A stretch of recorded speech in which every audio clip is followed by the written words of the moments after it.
నమస్కారం ETV news కు స్వాగతం ముఖ్యాంశాలు సైబర్ నేరాల కట్టడిలో తెలంగాణ దేశానికే role model CM Revanth Reddy వ్యాఖ్య త్వరలోనే కొత్త సెక్యూరిటీ పాలసీని తెస్తామన్న శ్రీధర్ బాబు స్టార్టప్ల అభివృద్ధికి బ్రెజిల్ సంస్థ గోయాస్ హబ్తో తెలంగాణ సర్కారు ఒప్పందం ఏఐ ఐటీ అగ్రిటెక్ రంగాల్లో పరస్పర సహకారానికి అంగీకారం కాంగ్రెస్ హామీల్లో ఒక్కటి నెరవేర్చలేదన్న కేటీఆర్ కొడంగల్లోనే రుణమాఫీ జరగలేదని ఆరోపణ రైతులే చెబుతున్నారని అమనగల్ సభలో విమర్శ విజయవాడ జైల్లో వంశీతో జగన్ ములాఖత్ బట్టలు ఊడదీస్తానని పోలీసులపై అనుచిత వ్యాఖ్యలు వెనక్కి తీసుకోవాలన్న పోలీస్ అసోసియేషన్ జగన్ వ్యాఖ్యలపై తెలుగుదేశం మండిపాటు సత్యవర్ధన్తో వంశీ కలిసి ఉన్న వీడియో విడుదల తప్పు చేసిన వారిని వదలబోమని హెచ్చరిక ఏపీలో యూనివర్సిటీలకు ఉపకులపతుల నియామకం ఆంధ్ర విశ్వవిద్యాలయానికి జీపీ రాజశేఖర్ జేఎన్టీయూ కాకినాడకు సిఎస్ఆర్కే ప్రసాద్ ఉక్రెయిన్ యుద్ధం ముగించే దిశలో రష్యా అమెరికా చర్చలు తదుపరి సంప్రదింపులపై కమిటీ ఏర్పాటు ద్వైపాక్షిక అంశాలపై మరో బృందం రేపటి నుంచే ఛాంపియన్స్ ట్రోఫీ క్రికెట్ టోర్నీ తొలి మ్యాచ్లో పాకిస్తాన్ న్యూజిలాండ్ పోరు ఎల్లుండి భారత్ బంగ్లాదేశ్ మ్యాచ్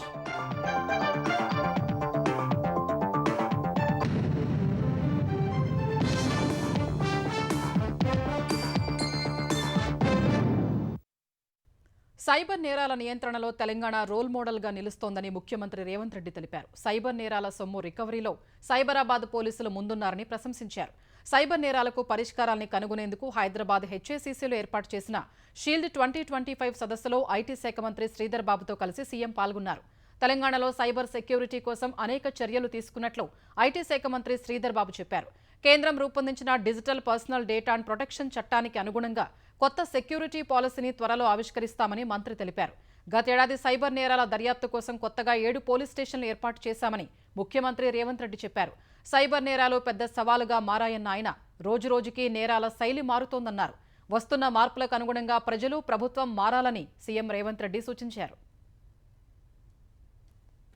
ఈరోజు దేశంలోనే సైబర్ క్రైమ్ను నిరోధించడంలో తెలంగాణ రాష్ట్ర పోలీసు విభాగం ముందు భాగాన నిలబడ్డది ఇది మేము చెప్పడం కాదు కేంద్ర ప్రభుత్వమే గుర్తించి మా అధికారులను అభినందించి కానీ ఇది సరిపోదు సైబర్ క్రైమ్ అనేది sky's the limit for crime ఏ దేశంలో అయినా ఎక్కడైనా ఉండి ఏ నేరమైనా చేయొచ్చు ఆ నేరం ఎక్కడి నుంచి జరిగింది కనుక్కోవడం ఒక ఇబ్బంది అయితే నేరం చేసిన వాళ్ళని గుర్తించడం రెండవ ఇబ్బంది అయితే నేరం చేసిన వాళ్ళని పట్టుకొని శిక్షించడం మూడవ ఇబ్బంది ఇన్ని రకాల ఇబ్బందుల నేపథ్యంలో నేరం జరగకుండా నిరోధించాల్సిన బాధ్యతనే మన పోలీస్ వ్యవస్థ మీద ఉన్నది ఈ పోలీస్ వ్యవస్థ కూడా ఒక రాష్ట్రానికి పరిమితమైన విధానాలతో మనం ముందుకు వెళ్ళలేం దేశం మొత్తం ఒక యూనిట్గా ఈ సైబర్ క్రైమ్లో పనిచేయాల్సిన అవసరం ఉన్నది స్టార్టప్ల అభివృద్ధికి తెలంగాణ ప్రభుత్వం బ్రెజిల్కు చెందిన గోయాస్ హబ్తో ఒప్పందం కుదుర్చుకుంది హెచ్ఏసీసీలో గోయాస్ హబ్ ప్రతినిధులతో సీఎం రేవంత్ రెడ్డి ఐటీ శాఖ మంత్రి శ్రీధర్ బాబు చర్చలు జరిపిన అనంతరం ఒప్పందం కుదిరింది టీహబ్ ఫౌండేషన్ సీఈఓ సుజిత్ బ్రెజిల్లోని Goias state science technology and innovation secretary Jose Frederico Lyra నెట్టో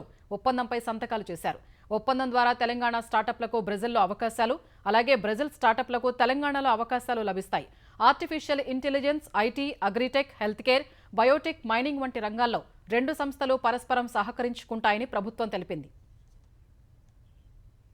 రుణమాఫీ జరగలేదని స్వయానా ముఖ్యమంత్రి రేవంత్ రెడ్డి నియోజకవర్గం కొడంగల్ రైతులు చెప్పారని బీఆర్ఎస్ కార్యనిర్వాహక అధ్యక్షుడు కేటీఆర్ తెలిపారు రైతు భరోసా కూడా రాలేదని కొడంగల్ రైతులు ఆవేదన వ్యక్తం చేసినట్లు కేటీఆర్ వివరించారు రైతులకు ఇచ్చిన హామీలు అమలు చేయాలన్న డిమాండ్తో రైతు దీక్షలు చేస్తున్న బీఆర్ఎస్ ఇవాళ రంగారెడ్డి జిల్లా ఆమనగల్లో దీక్షను నిర్వహించారు కేటీఆర్ సహా మాజీ మంత్రులు ప్రజాప్రతినిధులు ఊరేగింపుగా వచ్చి దీక్షలో పాల్గొన్నారు తుక్కుగూడ వద్ద బీఆర్ఎస్ నేతలు జేసీబీలతో పూలు కురిపించి కేటీఆర్కు స్వాగతం చెప్పారు ఆమనగల్ దీక్షలో మాట్లాడిన కేటీఆర్ కాంగ్రెస్ ప్రభుత్వం 420 హామీలు ఇచ్చి ఒక్కటీ నెరవేర్చలేదని మండిపడ్డారు డిసెంబర్ 9న 2 లక్షల రుణమాఫీ చేస్తామని చెప్పిన రేవంత్ రెడ్డి ఇప్పటి వరకు అది పూర్తి చేయలేదని విమర్శించారు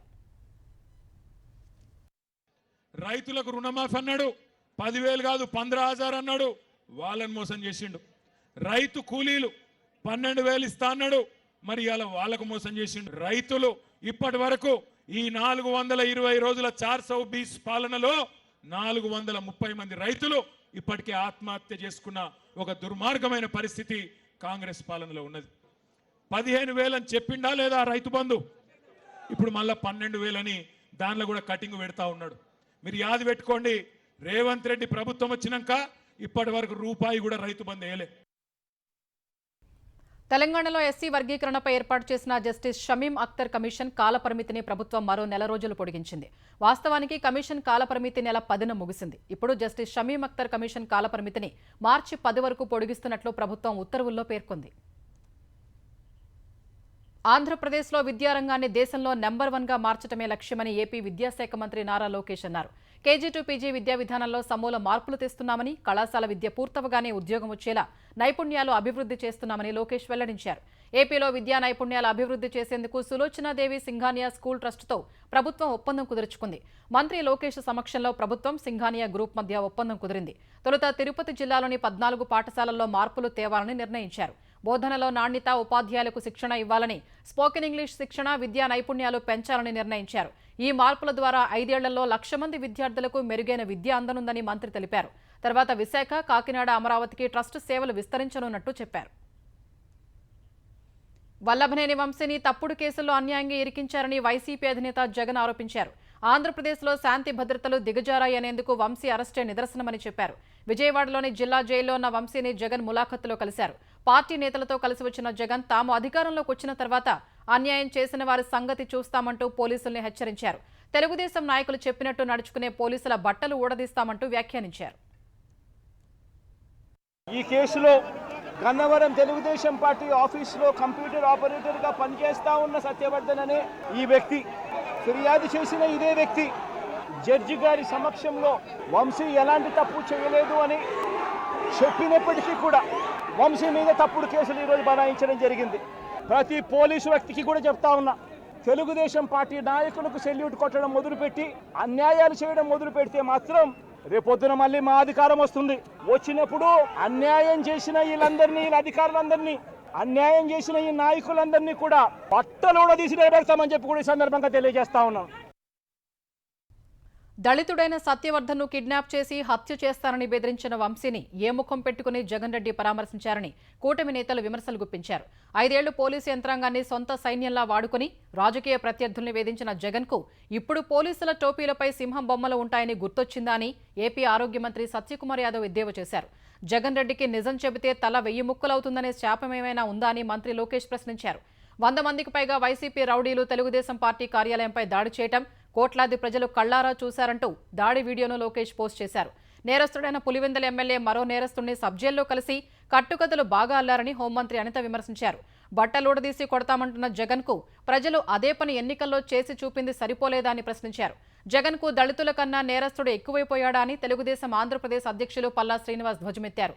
దుర్మార్గుడిని పరామర్శించడానికి వెళ్లిన జగన్ అధికారులకు హెచ్చరికలు చేయడం సరికాదని మాజీ మంత్రి సోమిరెడ్డి చంద్రమోహన్ రెడ్డి మండిపడ్డారు. జగన్మోహన్ రెడ్డి ఈ రోజు ఒక దుర్మార్గుడిని పరామర్శించడానికి పోయినాడు. అక్కడికి పోయి ఆయన ఏం మాట్లాడుతున్నాడు జగన్మోహన్ రెడ్డి? నీ పార్టీ వాళ్ళు కూడా సమర్థించరు. అదేమంటే వార్నింగ్ ఇస్తావు, సప్త సముద్రాలనే పట్టుకొంచి లోపలేస్తానంటావు. ఒక మనిషి అనే వాడు చేయని దుర్మార్గాలు చేసిన వాడిని జైలుకి పోయి పరామర్శించావు. అక్కడ మీ తల్లి పైన, మీ చెల్లి పుట్టక పైన చేసిన సోషల్ మీడియాలో వ్యాఖ్యలు చేసిన పోస్టింగ్లు పెట్టినవాడు జైల్లో ఉన్నాడు. ఆయన కూడా పోయి పరామర్శించరా, ఒక పని అయిపోద్ది.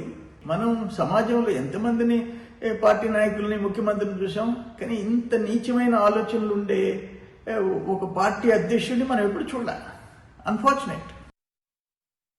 పులివెందుల ఫ్యాక్షనిజాన్ని రాష్ట్రమంతా విస్తరించాలనుకుంటే ఊరుకునేది లేదని ఏపీ గనులు ఎక్సైజ్ శాఖ మంత్రి కొల్లు రవీంద్ర హెచ్చరించారు. ప్రశాంతమైన కృష్ణా జిల్లాలో అల్లర్లకు యత్నిస్తే సహించేది లేదన్నారు.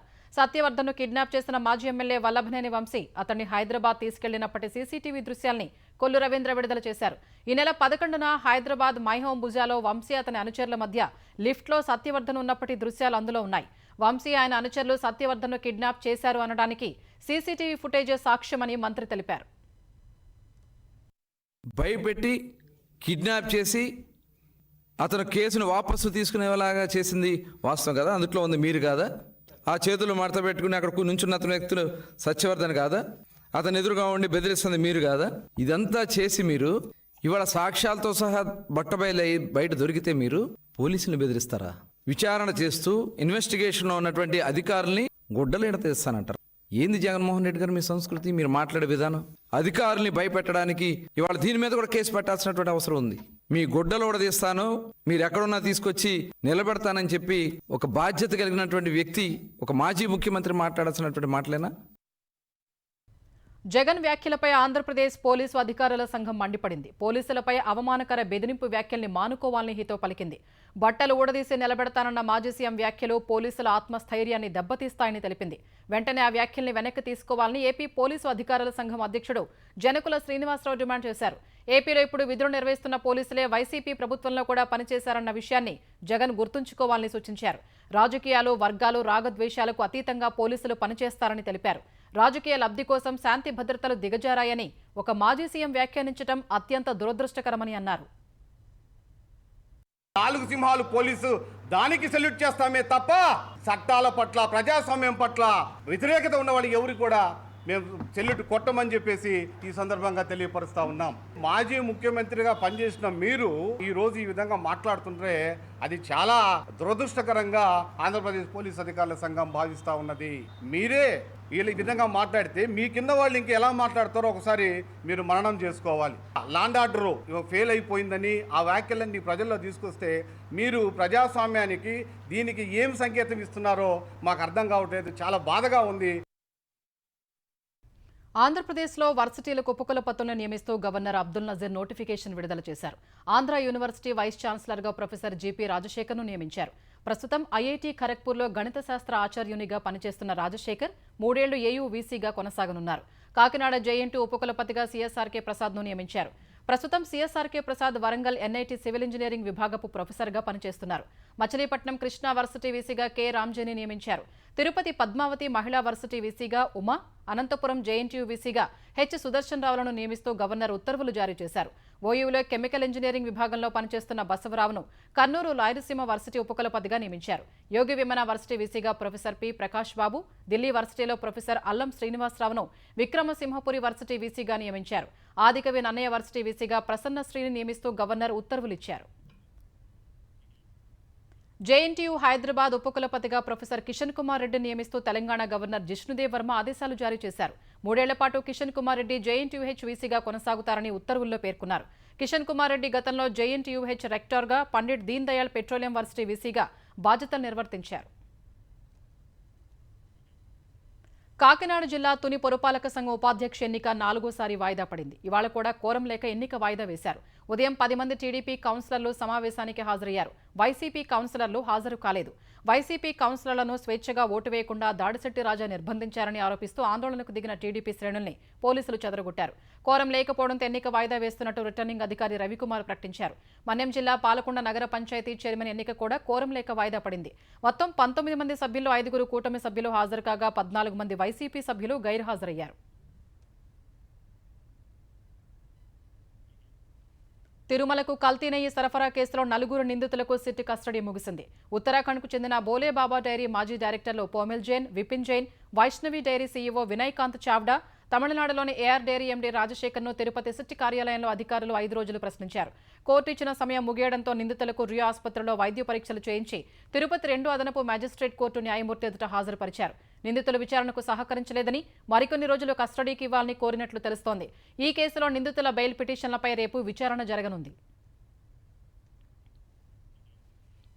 ఓ కేసు వాదిస్తుండగానే గుండెపోటు రావడంతో న్యాయవాది కుప్పకూలి చనిపోయిన ఘటన తెలంగాణ హైకోర్టులో జరిగింది. హైకోర్టు 21వ హాల్లో కేసు వాదిస్తూ ఉండగా వేణుగోపాలరావు అనే న్యాయవాది కుప్పకూలిపోయారు. వెంటనే అంబులెన్స్ పిలిపించిన సహచర న్యాయవాదులు సిబ్బంది ఆయన హుటాహుటిన ఉస్మానియా ఆసుపత్రికి తరలించారు. అక్కడ వేణుగోపాలరావును పరీక్షించిన వైద్యులు అప్పటికే ఆయన మృతి చెందినట్లు తెలిపారు.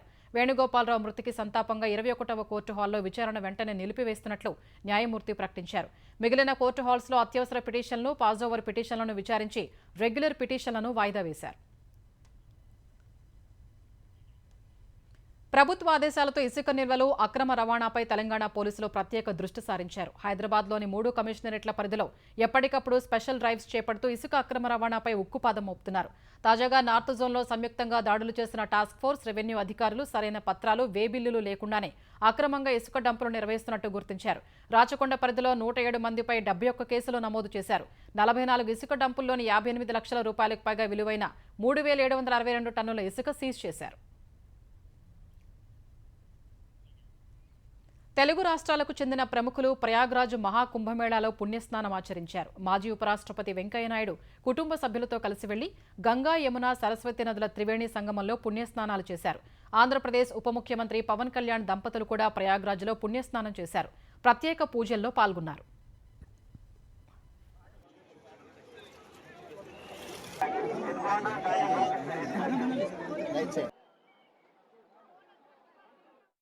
అమెరికా, రష్యా మధ్య ద్వైపాక్షిక సంబంధాల పునరుద్ధరణ సహా ఉక్రెయిన్పై యుద్ధాన్ని ముగించే దిశగా 2 దేశాల మధ్య తొలి విడత చర్చలు పూర్తయ్యాయి. సౌదీ అరేబియా రియాద్లో అమెరికా, రష్యా విదేశాంగ మంత్రులు, ఉన్నతాధికారులు 4 గంటల పాటు చర్చలు జరిపారు. ఉక్రెయిన్ విషయంలో కొంత సానుకూలంగా చర్చలు జరిగినప్పటికీ పుతిన్, ట్రంప్ భేటీ తేదీ ఖరారు కాలేదని సమావేశం తర్వాత రష్యా ప్రతినిధులు చెప్పారు. 2 దేశాల ప్రతినిధులు మరింత లోతుగా చర్చించాల్సిన అవసరం ఉందని సమావేశం తర్వాత పుతిన్ సలహాదారు యూరీ ఉషకోవ్ చెప్పారు. ఉక్రెయిన్ అంశానికి సంబంధించి సంప్రదింపులు జరిపించేలా ఉన్నత స్థాయి కమిటీ ఏర్పాటు చేసేందుకు 2 దేశాలు అంగీకరించాయని అమెరికా విదేశాంగ మంత్రి మార్కో రూబియో వెల్లడించారు. 2 దేశాల మధ్య ఆర్థిక సహకారాన్ని పెంపొందించుకునేందుకు మరో కమిటీ పనిచేస్తుందన్నారు. వాషింగ్టన్, మాస్కోలోని రాయబార కార్యాలయాల్లో సిబ్బందిని పునరుద్ధరణ సహా కార్యకలాపాలను కొనసాగించేందుకు అంగీకారం కుదిరిందన్నారు. మరోవైపు ఉక్రెయిన్ ఐరోపా సమాఖ్యలో చేరేందుకు తమకు ఎలాంటి అభ్యంతరం లేదని రష్యా అధ్యక్ష భవనం అధికార ప్రతినిధి దిమిత్రీ పెస్కోవ్ చెప్పారు. అయితే సైనిక కూటములుగా ఏర్పడడం మాత్రం వేరే అంశమని పేర్కొన్నారు. ఉక్రెయిన్ నాటో కూటమిలో చేరేందుకు యత్నించడాన్ని వ్యతిరేకిస్తూ రష్యా ఆ దేశంపై యుద్ధం చేస్తోంది.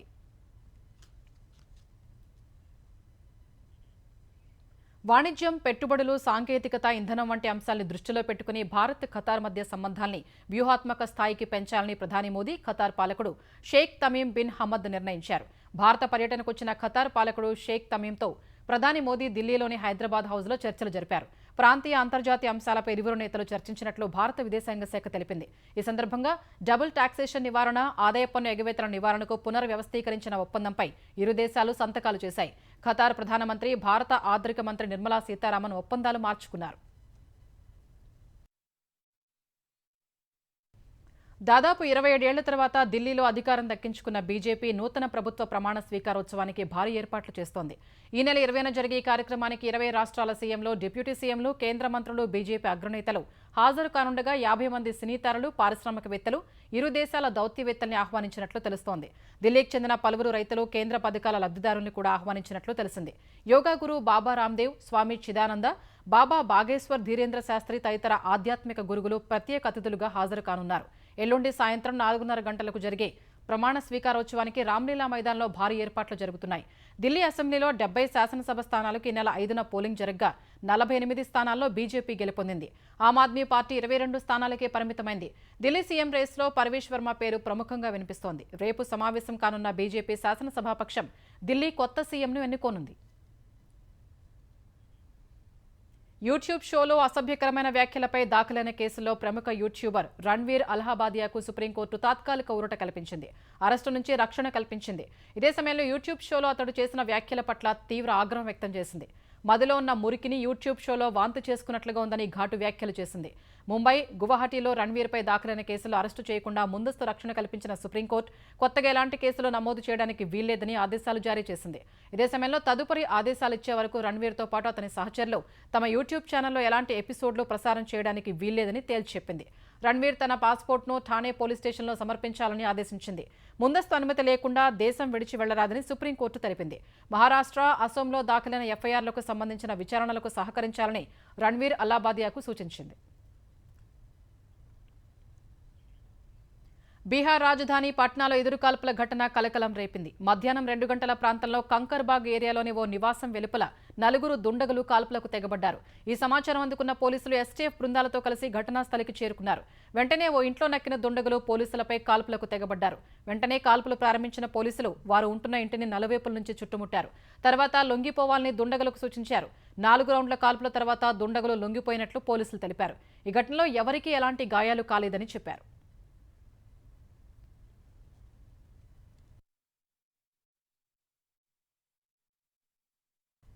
దిగ్గజ సంస్థల త్రైమాసిక ఫలితాలు నిరాశాజనకంగా ఉండటం సహా విదేశీ సంస్థాగత మదుపర్లు అమ్మకాలు కొనసాగిస్తున్న వేళ దేశీయ స్టాక్ మార్కెట్లు స్వల్ప నష్టాలతో ముగిశాయి. గత సెషన్లో 58 పాయింట్లు పెరిగిన సెన్సెక్స్ ఇవాళ 29 పాయింట్లు తగ్గింది. ఉదయం 76,074 పాయింట్ల వద్ద బీఎస్సీ సూచీ ప్రారంభమైంది.